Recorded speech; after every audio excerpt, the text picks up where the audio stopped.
റമദാനിൽ അള്ളാഹു ഒരു വിശ്വാസിക്ക് സമ്മാനങ്ങൾ കൊടുക്കുന്നത് പോലെ വേറെ ഒരു മാസത്തിലും കൊടുക്കുന്നില്ല. അതായത് ഫുൾ ഓഫറാണ്. എല്ലാം നിങ്ങൾക്ക് എന്തു ചോദിച്ചാലും തരുന്ന പുണ്യ റമദാൻ. നമ്മളൊരു ആദ്യത്തെ 10 ദിവസം കഴിയുമ്പോൾ പിന്നെ പതിയെ പതിയെ നമ്മുടെ പായം മടങ്ങി തുടങ്ങും. ഒറ്റ ഹദീസ് മാത്രം മതിയല്ലോ.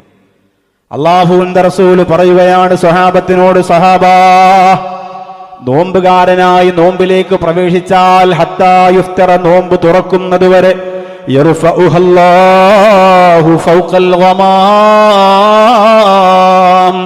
ഒരു യഥാർത്ഥ നോമ്പുകാരന്റെ നാവിൽ നിന്ന് വരുന്ന പ്രാർത്ഥനാ വചനങ്ങളെല്ലാം മേഘങ്ങൾക്കപ്പുറത്തേക്ക് കബൂലിയത്തിന് വേണ്ടി മാലാകമാര് കൊണ്ടുപോകുമെന്ന് നബി മുഹമ്മദ് മുസ്തഫ സല്ലല്ലാഹു അലൈഹി വസല്ലം.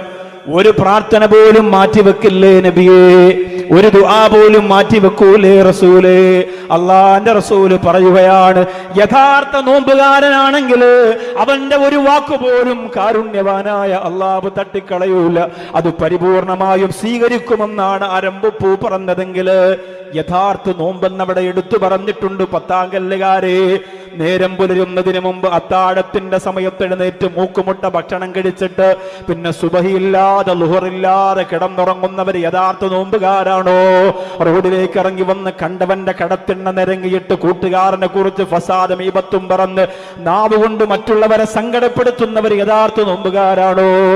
പരിശുദ്ധ റമളാനിന്റെ പകലില് തന്റെ അയൽവാസികളായ സഹോദരിമാരോടും അതിലിന്റെ ഓരം ചേർന്ന് നിന്നുകൊണ്ട് ഫസാദിന്റെ കെട്ടടിച്ചു വിടുന്ന, ഈബത്തിന്റെ കെട്ടടിച്ചു വിടുന്ന, കല്യാണത്തിന്റെ കഥകള്, ഗർഭത്തിന്റെ കഥകള്, സീരിയൽ സിനിമാ നടന്മാരുടെ കഥകള്, അയൽവാസിയായ പെണ്ണ് ഒളിച്ചോടിയ കഥകള്. പെങ്ങളെ പെങ്ങളെ പെങ്ങളെ, റമളാനല്ലേ മോളെ, റമളാനല്ലേ പൊന്നുമോളെ, അല്ലാഹുവിന്റെ അദാബ് നിനക്ക് കിട്ടും മോളെ.